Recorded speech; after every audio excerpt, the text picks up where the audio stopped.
हो, इसको निरंतर मॉनिटर कर रही है। आर्थिक व्यवस्था को सुदृढ़ बनाने के लिए और नागरिकों को कुछ सुविधाएं प्रदान करने के लिए लॉकडाउन के दौरान कुछ गतिविधियों की अनुमति दी गई है। 26 अप्रैल तक देश में लगभग 80% से अधिक गेहूं की खेती की कटाई हो चुकी है। 2000 से अधिक मुख्य मंडियां यानी 80% मंडियों का संचालन प्रारंभ हो गया है। दाल और तिलहन की खरीद जारी है। किसान रथ ऐप ने कृषक और व्यापारियों के बीच लॉकडाउन के दौरान खरीद एवं बिक्री को सरल कर दिया है। 80,000 से अधिक कृषक और 70,000 से अधिक व्यापारी किसान रथ ऐप पर पंजीकृत हैं। मनरेगा के तहत भी कार्यों ने गति पाई है।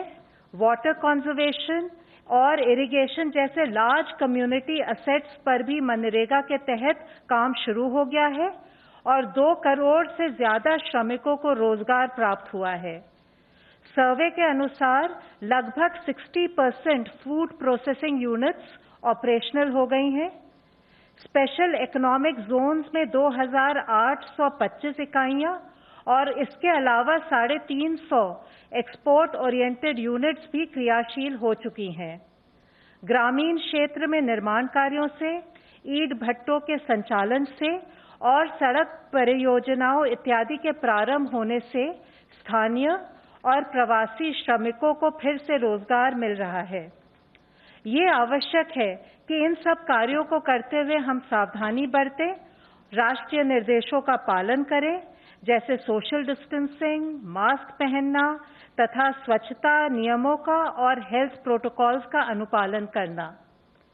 जैसे मैंने आप सबके साथ साझा किया था, गृह मंत्रालय द्वारा आपदा प्रबंधन अधिनियम के अंतर्गत गठित इंटर मिनिस्टीरियल सेंट्रल टीमों ने संबंधित राज्यों में पहुंचकर अपना काम शुरू कर दिया है। इन टीमों में वरिष्ठ स्तर के प्रशासनिक अधिकारी थे, सीनियर पब्लिक हेल्थ स्पेशलिस्ट और नेशनल डिजास्टर मैनेजमेंट अथॉरिटी से भी स्पेशलिस्ट थे। उनकी एक्सपर्टीज हम राज्यों के साथ शेयर करना चाह रहे थे, जिससे कि केंद्र और राज्य सरकार मिलकर कोविड-19 के नियंत्रण में सफलता पा सके। आज मैं 2 टीमों के फीडबैक के बारे में आपको जानकारी देना चाहूंगी। पुणे में आईएमसीटी ने विस्तृत दौरे किए हैं। उन्होंने पिंपरी, चिंचवाड़, खरलवाड़ी और बारामती कंटेनमेंट जोन्स के साथ साथ प्रवासी मजदूरों के शेल्टर कैंप्स, सब्जी बाजार, पीडीएस की दुकानें, जिला परिषद का कंट्रोल रूम, नगर निगम का वॉर रूम, अस्पतालों इत्यादि का दौरा किया है। आईएमसीटी ने पाया कि पुणे में कोविड-19 का डबलिंग रेट 7 दिन है, जो बाकी देश की तुलना में थोड़ा सा ज्यादा है, और जहां देश में 23 सैंपल पर कोविड पॉजिटिव केस का एवरेज है, वहां पुणे में 9 सैंपल पर कोविड पॉजिटिव केस है। आईएमसीटी ने सुझाव दिया है कि हाई रिस्क व्यक्तियों की पहचान तेजी से की जानी चाहिए, टेस्टिंग बढ़ानी चाहिए, सर्वेलेंस बढ़ानी चाहिए, कॉन्टैक्ट ट्रेसिंग में भी तेजी लानी चाहिए, और जिससे कि हम ये कार्य पूरा कर सके। स्लम्स में, बाजारों में और अन्य स्थानों पर जहां सोशल डिस्टेंसिंग का पालन ठीक से नहीं हो पा रहा है, वहां प्रोटोकॉल का सख्ती से पालन कराना जरूरी है। स्लम्स में होम क्वारंटाइन के स्थान पर इंस्टीट्यूशनल क्वारंटाइन को बढ़ावा देना जरूरी है। डॉक्टर्स और अन्य पैरामेडिक स्टाफ, पुलिस अधिकारी, आवश्यक वस्तुएं और सेवाएं उपलब्ध कराने वाले दुकानदार और फल सब्जी के विक्रेता में भी कई लोग के कोविड पॉजिटिव पाए गए हैं। ये चिंताजनक है, क्योंकि ये लोग प्रतिदिन बहुत से लोगों से संपर्क में आते हैं। आईएमसीटी ने सुझाव दिया है कि इन वर्गों में प्रोटोकॉल्स का अनुपालन सुनिश्चित किया जाए, ताकि वे अनजाने में ही कोविड संक्रमण के कैरियर या सोर्स ना बने और स्वयं की भी सुरक्षा कर पाए।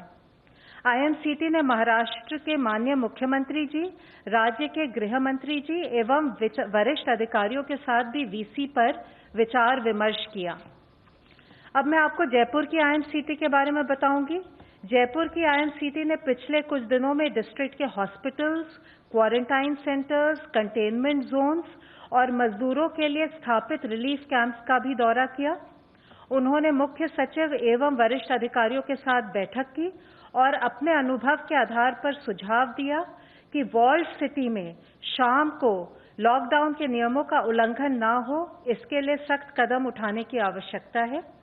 उन्होंने कहा कि इस पर ध्यान दिया जाए कि राशन और आवश्यक वस्तुओं की सप्लाई और भी व्यवस्थित हो। क्वारंटाइन कैंप्स को आवासीय क्षेत्रों से दूर ले जाने की आवश्यकता है। उन्होंने टेस्ट के रिजल्ट्स की गति बढ़ाने पर बल दिया। उन्होंने ये भी सुझाव दिया कि गैर कोविड अस्पतालों की भी पहचान की जाए ताकि लोगों को अन्य चिकित्सा सेवाओं की सुविधा मिल सके। आईएमसीटीज ने दोनों डिस्ट्रिक्ट्स में पाया कि स्थानीय प्रशासन लगन और निष्ठापूर्वक कार्य कर रहे हैं और इन सुझावों से स्थिति को बेहतर बना सकेंगे। कोविड-19 की चेन को हम तभी तोड़ पाएंगे अगर लॉकडाउन के नियमों का अच्छी तरह से पालन हो। इसके लिए ये बहुत आवश्यक है कि हम सब नियमों का पालन करें और सभी राज्य सरकारें लॉकडाउन के वायलेशन पर कड़ी कार्रवाई करें। धन्यवाद। धन्यवाद। Health ministry representative please. कल से अगर हम देखें तो भारत में 1396 नए पॉजिटिव केस आए हैं, which takes our total confirmed cases to 27,892. 20,835 people जो हैं वो एक्टिव मेडिकल सुपरविजन में हैं। पिछले एक दिन में 381 पेशेंट्स आर फाउंड क्योर्ड, जिससे कि हमारा total persons who have been cured the number become 6,184। इसको अगर हम देखें तो हम पाते हैं कि हमारा रिकवरी रेट 22.17% हो चुका है। And the positive news is कि हम देख रहे हैं कि प्रोग्रेसिवली हमारे रिकवरी रेट में इजाफा हो रहा है, हमारा रिकवरी रेट बढ़ रहा है। 16 डिस्ट्रिक्ट हैं देश के जहां पर कि पिछले 28 दिनों से कोई केस रिपोर्ट नहीं हुआ है। इन डिस्ट्रिक्ट्स में 3 नए डिस्ट्रिक्ट ऐड हुए हैं। अगर आप देखें 24 अप्रैल से अब तक में, वह है गोंदिया महाराष्ट्र में, देवनगेरे कर्नाटक में, लखीसराय बिहार में। इसी के साथ ही जो डिस्ट्रिक्ट पहले 28 दिन की, जिसमें कि पहले केस आए लेकिन 28 दिन से केसेस नहीं आए थे, इससे पहले रिपोर्ट हुई, उनमें से 2 डिस्ट्रिक्ट में नए फ्रेश केसेस भी आए हैं। वह है पीलीभीत उत्तर प्रदेश में और एसपीएस डिस्ट्रिक्ट पंजाब के अंदर। टोटल ऐसे 85 डिस्ट्रिक्ट हैं 25 स्टेट्स और यूनियन टेरिटरीज में, जहां पर कि पिछले 14 दिनों से कोई केस रिपोर्ट नहीं हुआ है। यह हम लोगों को जानना होगा, फॉलोअप करना पड़ेगा कि हम अपनी विजिल को कॉन्स्टेंटली उसी मोमेंटम से बनाए रखें ताकि इन डिस्ट्रिक्ट की संख्या बढ़े और इन डिस्ट्रिक्ट में कोई नया केस ना आए। आज माननीय प्रधानमंत्री जी ने सभी राज्यों के मुख्यमंत्रियों के साथ वीडियो कॉन्फ्रेंस के जरिए बातचीत भी की। उन्होंने राज्य के मुख्यमंत्री से कहा कि वह सजग रहें, सचेत रहें। रेड जोन और ऑरेंज जोन में पड़ने वाले सभी जिलों में सख्ती रखते हुए chain of transmission of virus इसको ब्रेक किया जाए। ग्रीन जोन में जिला एडमिनिस्ट्रेशन सर्विलेंस पर फोकस रखते हुए अलर्ट रहे ताकि उस जिले में यह संकट प्रवेश न करे। कोरोना ग्रसित होना कोई स्टिग्मा नहीं है। जितनी जल्दी सच्चाई का सामना होगा उतनी जल्दी ही और उतने ही अप्रोप्रिएट तरीके से उसका समाधान होगा। एक मुख्य अंश के रूप में माननीय प्रधानमंत्री जी ने ये भी कहा कि इस समय में अन्य आरोग्य सुविधाएं जैसे कि डायलिसिस, अन्य बीमारियां, उनके ट्रीटमेंट आदि में भी कोई ढिलाई ना होने दें। परंपरागत मेडिकल व्यवस्था सुचारू रूप से चलती रहे। रेड जोन से ऑरेंज जोन, ऑरेंज जोन से ग्रीन जोन में जिले को ट्रांसफॉर्म करना ही हमारा मंत्र होना चाहिए। आज इसी संदर्भ में आप लोगों को मैं एक और मुख्य विषय के बारे में बताना चाहूँगा। आप सभी को पता है कि हम एक इन्फेक्शियस डिजीज से लड़ रहे हैं और इस लड़ाई में हमें सबका साथ चाहिए, लेकिन कभी कभी लैक ऑफ अवेयरनेस या लैक ऑफ प्रॉपर अंडरस्टैंडिंग के कारण हमारे मन में फियर या पैनिक घर कर लेता है और जो पॉजिटिव पेशेंट्स होते हैं या जो हमारे फ्रंटलाइन वर्कर्स काम कर रहे हैं, हम उनके साथ स्टिग्मा एसोसिएट करने लगते हैं। हम उन्हें स्टिग्मेटाइज करते हैं, हम उनके साथ भेदभाव करते हैं। लेकिन हमें समझना होगा कि हमारी लड़ाई बीमारी के साथ है, ना कि बीमार व्यक्ति के साथ। इस स्टिग्मा के चलते हुए कई बार पेशेंट्स भी अपने आप को छुपाने की कोशिश करते हैं और ट्रीटमेंट लेने से कतराते हैं। इससे न केवल उस पेशेंट को हार्म होता है, उसकी फैमिली को हार्म होता है, बल्कि पूरी सोसाइटी को नुकसान होना संभव है। ज़रूरत है कि हम पेशेंट्स का साथ दें, उसके साथ खड़े हों और उसका सपोर्ट बने। हमें मिस इन्फॉर्मेशन और पैनिक को फैलने से रोकना है। कोविड-19 के स्प्रेड के लिए किसी भी कम्युनिटी या एरिया को लेबल नहीं करना है। खास करके हेल्थ केयर और सैनिटरी वर्कर्स या पुलिस को टारगेट नहीं करना चाहिए, क्योंकि वे हमारी मदद के लिए कार्य कर रहे हैं। स्टिग्मा के इस डीप रूटेड इशू को एक इंटेंसिव कैंपेन के माध्यम से आज हम सबको मिलकर एड्रेस करने की ज़रूरत है। हमें ये समझना होगा कि जो रिकवर्ड पेशेंट हैं वह कोई ट्रांसमिशन नहीं करते, बल्कि वो एक पोटेंशियल सोर्स हो सकते हैं हीलिंग के लिए, कि अगर उनका प्लाज्मा थेरेपी जो एक एक्सपेरिमेंटल प्रोसेस हम कर रहे हैं, अगर वह सक्सेस होता है तो उनकी एंटीबॉडीज से और बीमार लोगों को हम ट्रीटमेंट कर पाएंगे। आज ज़रूरत है कि हर यूथ ग्रुप, हर एनजीओ, हर सेल्फ हेल्प ग्रुप, हर पंचायत लीडर, ग्रास रूट में काम करने वाला हर मनुष्य वह खड़ा हो, वह आगे आए और कम्युनिटी में बिहेवियरल चेंज के लिए हम सब मिलकर प्रयत्न करें। मैं फिर से दोहराना चाहूँगा कि ये लड़ाई पेशेंट्स की नहीं है, डॉक्टर्स की नहीं है, सरकार की नहीं है, बल्कि पूरे समाज और पूरे देश की लड़ाई है। पूरे समाज को साथ लिए बिना, पूरे समाज का सपोर्ट लिए बिना हम ये लड़ाई कभी नहीं जीत पाएंगे। हमारे फ्रंटलाइन वर्कर्स हमारे प्रोटेक्टर्स हैं, हमारे चैंपियंस हैं।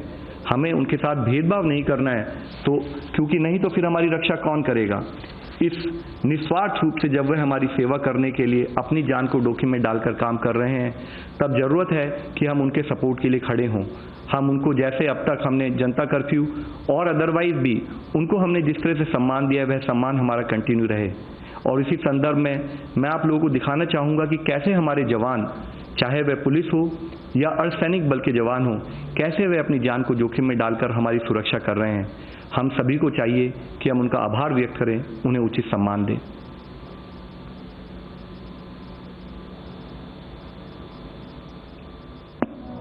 मुश्किल कितनी भी गहरी हो, डरना हमें जचा नहीं। डर के आगे घुटने टेके ऐसे मरना जचा नहीं। आंधी हो या तूफान हो, चलना अपना मकसद है। गहरा हो कितना भी अंधेरा, हमें ठहरना जचा नहीं। देश पर जब भी संकट के बादल घिरते हैं, देश के जवान एक सुरक्षा ढाल बनकर हर आपदा के सामने खड़े हो जाते हैं। ये शूरवीर कोविड-19 के खिलाफ जंग में भी अपनी जान की बाजी लगाकर भी अपना कर्तव्य पालन कर रहे हैं। चाहे क्वारंटीन सेंटर्स के आसपास सुरक्षा के चाक चौबंद इंतजाम हो या लॉकडाउन का पूरी मुस्तैदी के साथ पालन कराना हो, अपना हर फर्ज पूरी शिद्दत के साथ ये कर्मवीर निभा रहे हैं। प्रधानमंत्री नरेंद्र मोदी के एक आह्वान पर सुरक्षाकर्मी, पुलिस के जवान, सेना और अर्धसैनिक बलों के जवान राष्ट्र सेवा में जुट गए। कोरोना संक्रमण से बचने के लिए मास्क की जरूरत हर जगह पड़ रही है। ये जनसेवक न केवल खुद मास्क मुहैया करा रहे हैं, बल्कि कई जगह तो खुद पुलिसकर्मी इन्हें बना रहे हैं। न केवल जरूरी चीजें मुहैया कराने में और सुरक्षा व्यवस्था को मुस्तैद बनाने में इन पुलिसकर्मियों और जवानों ने मिसाल पेश की है, बल्कि उससे भी एक कदम आगे जाकर कई पुलिसकर्मी इंसानियत की मिसाल पेश कर रहे हैं। फिर वो चाहे लॉकडाउन में किसी मासूम बच्चे के लिए जन्मदिन पर शुभकामना संदेश भेजना हो या फिर गीत गाकर लोगों की हौसला अफजाई करनी हो। इंदौर के पास राव में 13 साल की स्नेहा अपने जन्मदिन पर अकेला महसूस कर रही थी। स्नेहा ने पुलिस कंट्रोल रूम फोन किया। इसकी जानकारी फ्लैग मार्च कर रहे 10 जवानों को लगी, तो वे उसका जन्मदिन मनाने के लिए उसके घर ही पहुंच गए। उन्होंने सोशल डिस्टेंसिंग का पालन करते हुए उसके साथ केक काटा और स्नेहा को शुभकामना संदेश भी दिए। हमेशा मैं अपना बर्थडे मेरे घर परिवार के साथ बनाती हूँ, तो मैंने एक बार राव थाने पुलिस को फोन किया और वो मेरे एक बार बुलाने पे यहाँ आए और मेरा जन्मदिन उन्होंने बहुत यादगार बनाया, इसलिए मैं उनको थैंक्स कहना चाहती हूँ। वहाँ सोशल डिस्टेंस बनाते हुए पहुँचे, टीम पहुँची हमारी, और टीम ने बच्चे को उत्साहित करते हुए बर्थडे सेलिब्रेट किया। सामाजिक चेतना लाने में भी ये जन प्रहरी पीछे नहीं है। कुछ दिन पहले ही दिल्ली में सीआरपीएफ के जवानों ने लोगों को रक्तदान के लिए प्रेरित करने के लिए एक जागरूकता शिविर का आयोजन किया। नागपुर में पुलिसकर्मी एफजी यानी पुतलों के जरिए लोगों को कोरोना संक्रमण से बचने का संदेश दे रहे हैं। वहीं महाराष्ट्र के एक पुलिसकर्मी ने कर्तव्य निष्ठा की नजीर पेश की है। महाराष्ट्र के जालना जिले से करीब 50 किलोमीटर दूर हेलस गांव में एक पुलिस निरीक्षक ने चालक के नहीं आने पर खुद ही ग्राम पंचायत का ट्रैक्टर चलाकर गांव में दवा का छिड़काव किया और गांव सैनिटाइज कर कोविड-19 को खत्म करने में अनोखी प्रतिबद्धता दिखाई। चंडीगढ़ में सीआरपीएफ के जवान जरूरतमंद परिवारों को खुद खाना बनाकर खाद्य सामग्री उपलब्ध करा रहे हैं। कोरोना संकट के समय पुलिस कर्मियों ने मानवता की मिसाल पेश की है, फिर वो चाहे गर्भवती स्त्रियों को ठीक वक्त पर अस्पताल पहुंचाना हो, दूर दराज के इलाकों में जरूरतमंद औरतों को सैनिटरी नैपकिन उपलब्ध कराना हो। यही नहीं, कई पुलिस कर्मियों ने लोगों को जागरूक करने के लिए बड़े ही रचनात्मक तरीके अपनाए। कोई यमराज बनकर सामने आया तो कहीं कोरोना से बचने के लिए पुलिस कर्मियों ने बड़े ही खास अंदाज के हेलमेट पहने। वहीं भारतीय नौसेना ने भी मुंबई में ईरान से आए संक्रमितों को सफलतापूर्वक क्वारंटाइन कराने में मदद की। उनकी हर जरूरत का बेहतर ढंग से इंतजाम किया ताकि उनका हौसला न टूटे। साथ है पुलिस फोर्स, सेना और अर्धसैनिक बलों के जवान कोरोना वॉरियर्स बनकर भी अपना फर्ज पूरी निष्ठा के साथ निभा रहे हैं। ये रात दिन अपनी जान जोखिम में डाल रहे हैं ताकि हम सुरक्षित रहें, हम महफूज रहें। इन महान शूरवीरों को देश का नमन। आज ज़रूरत है कि हम फिजिकल डिस्टेंसिंग का पालन करें ताकि हम अपने आप को बचा सकें, अपने पेरेंट्स को बचा सकें, अपने ग्रैंड पेरेंट्स को बचा सकें। अंत में मैं माननीय प्रधानमंत्री जी के कहे शब्दों को ही दोहराना चाहूँगा। कोविड-19 does not see race, religion, colour, caste, creed, language or borders before striking. Our response and conduct thereafter should attach primacy to unity and brotherhood. We are in this together. Dhanyavad. Dhanyavad. Friends, today we have with us chairman for the Empowered Group 5. So I'll request sir to brief you about the Empowered Group 5. नमस्कार, मेरा नाम परमेश्वरन अय्यर है और मैं empowered group 5 जो कि supply chain और logistics of essential items पर फोकस करता है, उसका मैं कन्वीनर हूँ। और आज इस प्रेजेंटेशन में मैं आपको जो अभी तक जो प्रोग्रेस हुई है उसके बारे में मैं आपको कुछ एलिमेंट्स दिखाऊंगा। इसका अगर आप एक स्नैपशॉट देखेंगे, इम्प्रूवमेंट इन की supply chain indicators from the 30th of March, a day after the groups were constituted, to 25th April. This is the latest data. If you look at trucks moving food and pharma, ये एक important indicator है mobility का. It was about 46% and it has gone up to 76 and it's increasing rapidly. So there has been significant improvement in movement of food and pharma, two of the most essential items. Railways has done a tremendous job also. और अगर आप racks movement देखेंगे, you will see it has gone up on this date. It was less earlier, from 67% on 30th March to almost 80%. It's closing at 76% as on 25th April. Ports, another critical junction point for logistics, imports, exports. Percentage of traffic handled by ports was at about 70% on 30th March.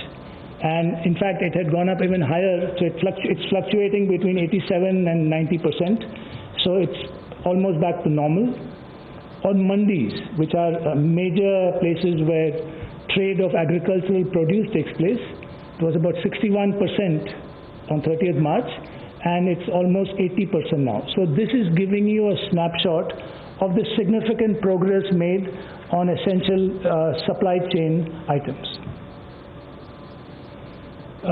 This is just a quick snapshot of what does the Empowered Group focus on. हमारा जो group है, एक तो जो policy और implementation bottlenecks हैं उनको ease करना, ट्रबल शूट करना, और जितने भी लाइन डिपार्टमेंट्स हैं, चाहे वो रेलवेज हो, ports, traffic, mandis, food processing, we work very closely with them and the Ministry of Home Affairs.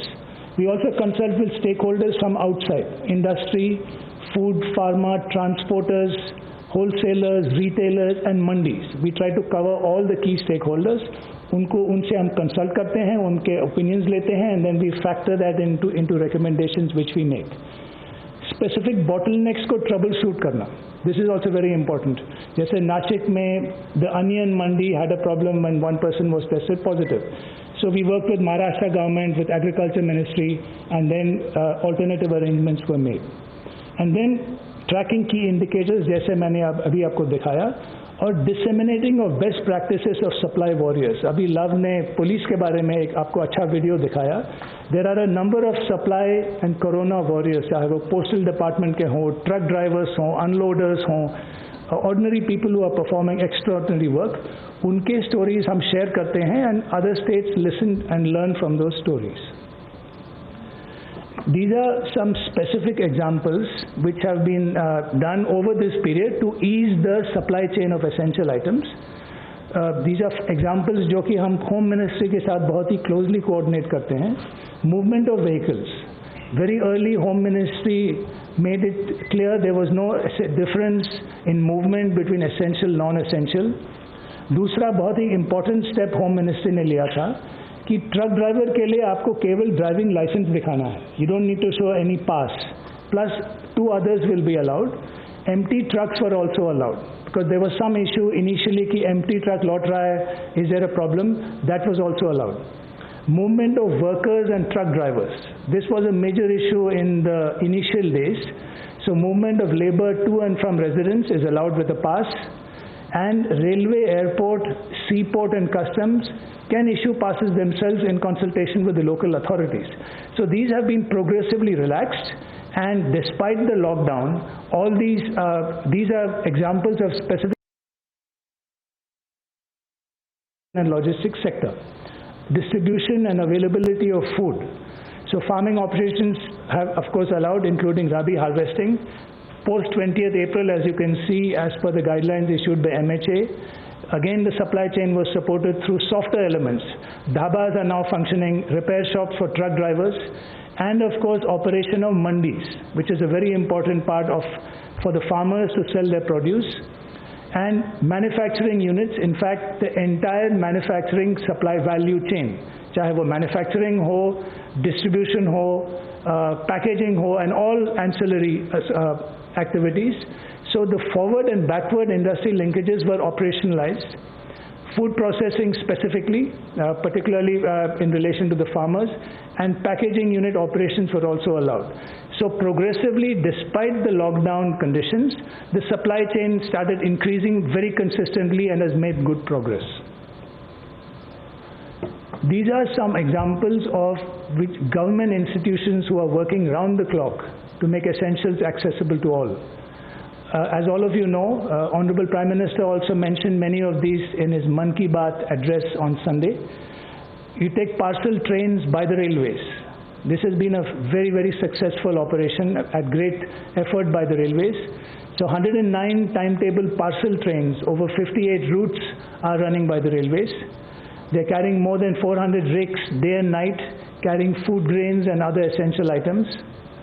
The IRCTC is serving 2.5 lakh meals, and they are willing to take this up even further across all 4 railway zones.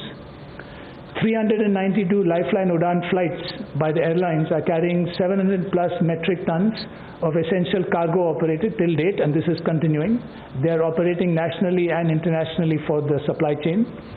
Medicines, 100 plus metric tons of medicines have been delivered by India Post. They're also taking food packets, and payment and DBT worth over 730 crores have been made by India Post. These are only some of the examples which many of the institutions are carrying out, but there's been a phenomenal effort at all levels of the supply chain operation.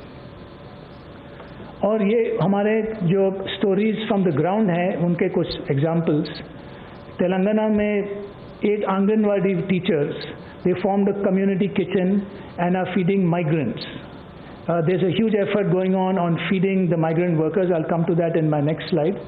If you look at Jharkhand, a state livelihood promotion society is ensuring the supply of fresh vegetables to doorstep.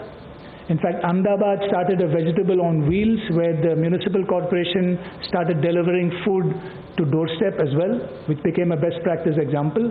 And the Indian Air Force, an example of Operation Sanjeevani. which is an 18-hour operation where it airlifted 6.2 tons of essential medicines and consumables with its C-30 Hercules transport aircraft and took it all the way to the Maldives. They're operating also to remote areas like Ladakh as well. Some of the key supply chain indicators I want to come back to, and the indicators जो food supply से related हैं, they are seeing a consistent positive trend. If you look at prices of tomato, onion and potato, they have been largely stable during the lockdown. If you look at Pradhan Mantri Garib Kalyan Yojana and the National Food Security Act, under which 5 kilograms of wheat and rice and 1 kilo pulses have been distributed on a large scale. About 85 lakh metric tons which are allocated per month for a total of 70 crore beneficiaries. This has been done. Cooked meals, this is extremely important, largely due to government and NGO partners and industry. This is a huge effort. आप देखेंगे कि 1.5 करोड़ लोगों को daily cooked meals दिया जा रहा है. And this has been going on for a long time, for the last month or so plus. So this has been a huge effort, a collaboration between government, between the NGOs, the private sector. Every district has a nodal officer to coordinate with NGOs. एक district का nodal NGO भी है, and they are fulfilling this task as per the requirement on a daily basis. If you look at supply of milk and LPG cylinders, this is almost the same as pre-lockdown levels. So there's been very little disruption. In fact, they have met all their targets. So finally, I just wanted to show you एक portal हमारे Empowered Group is operating together with Agriculture Department, which is a platform for supply of excess produce. So we have very close coordination with the resident commissioners of all state governments. उनके साथ हम बराबर मिलते रहते हैं through video conferencing. उनके requirements हम troubleshoot करते हैं, and wherever they have states which are supplying, जैसे Telangana, Andhra supplying mangoes, we are connecting them with states which will purchase them. There were mandis as well, which were, which were troubleshooted. For example, the Nashik mandi, Azadpur mandi is now running on a 24/7 basis.